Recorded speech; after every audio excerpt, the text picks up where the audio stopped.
Hi everyone, today we're going to learn about calculating percent abundance. After this video, you should be able to calculate the average atomic mass for an element if you're given its isotopes and the percent abundances of those isotopes. So let's briefly review what isotopes are. Isotopes are elements that have different masses. So as we see here, this is carbon, and there's three different isotopes of carbon that are naturally occurring. Carbon-12, carbon-13, and carbon-14. They're all carbon because they have 6 protons. You remember the number of protons gives us the identity,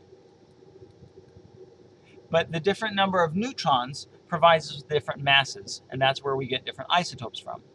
The reason why carbon-13 and carbon-14 aren't exactly 12 AMU is because a proton or a neutron is only approximately 1 AMU.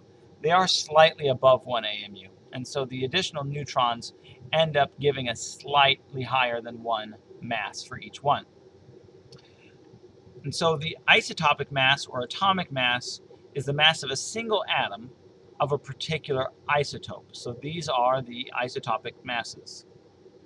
The atomic weight, what you see on the periodic table, is not the isotopic mass, but it's a weighted average.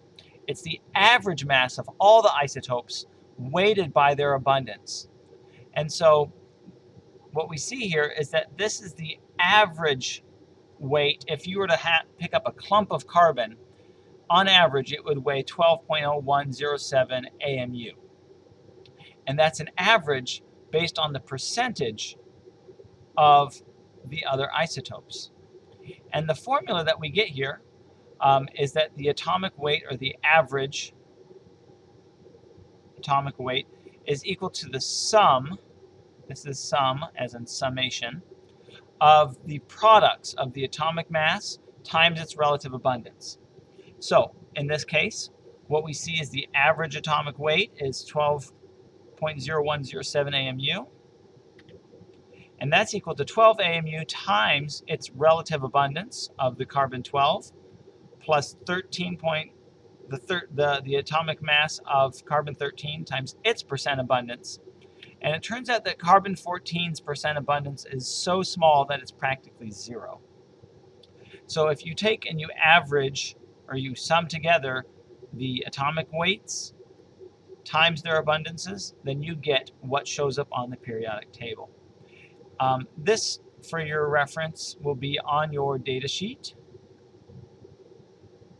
And so as you're doing problems, then that's where you want to refer to it. So here's an example. Vanadium is an element that has 2 naturally occurring isotopes, as shown below here. So there's vanadium-50 and a vanadium-51 with the corresponding atomic masses. Something to note is that the atomic masses of a given isotope are very, very close to the atomic mass number. So they round to the nearest number, but they are slightly off. And we want to know what's the relative abundance of vanadium-50 and vanadium-51. And the way that we do this is by considering the average weight and then that equation that we looked at. So we want to know, what are these numbers, the relative abundances?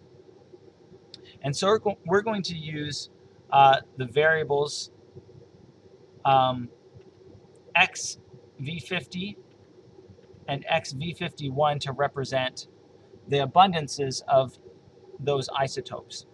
And so this comes from the periodic table, and then this we'll label as A, and this we'll label as B. And that's what those are. Those are the atomic masses. Those are all provided. And these are our unknowns. Now, if you've taken, depending on what you remember from your math, you realize that if we have one equation and 2 unknowns, we cannot solve this problem. So it turns out that we need another piece of information, and it's this idea. It's that the sum of the relative abundances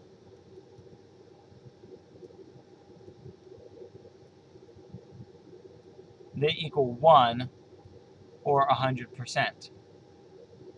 So since there's only two elements, then the sum of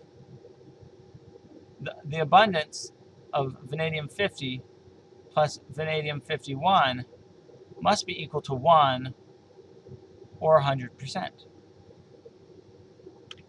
So we can plug that in here.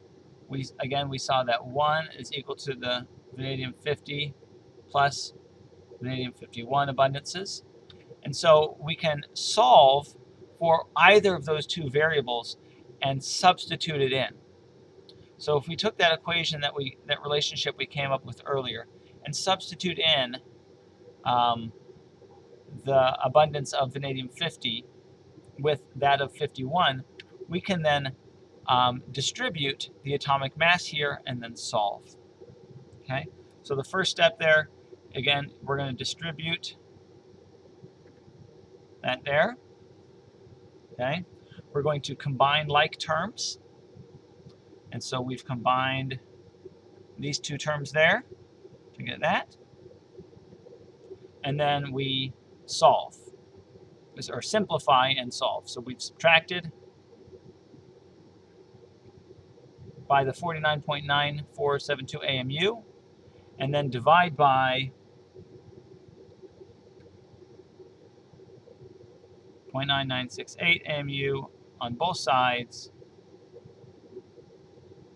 and that leaves us with the percent abundance of vanadium-51, or the fractional abundance, is 0.9975. If we plug that back into this relationship up here,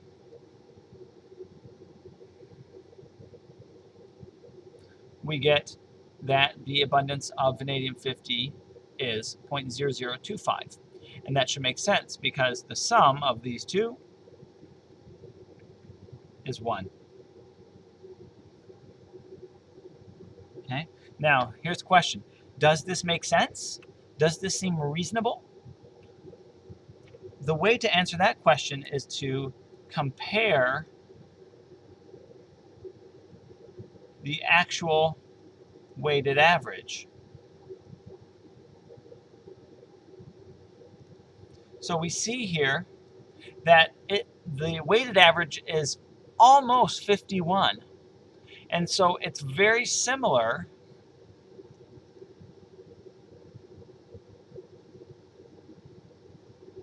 to vanadium-51.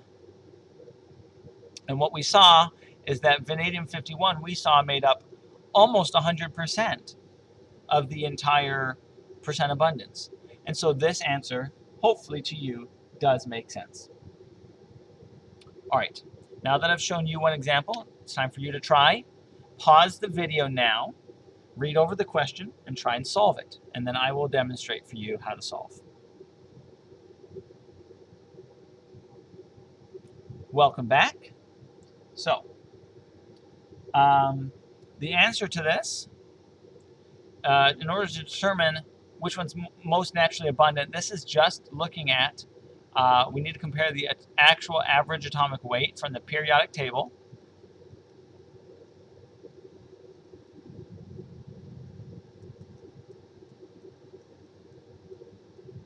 We see that it's approximately 28 AMU.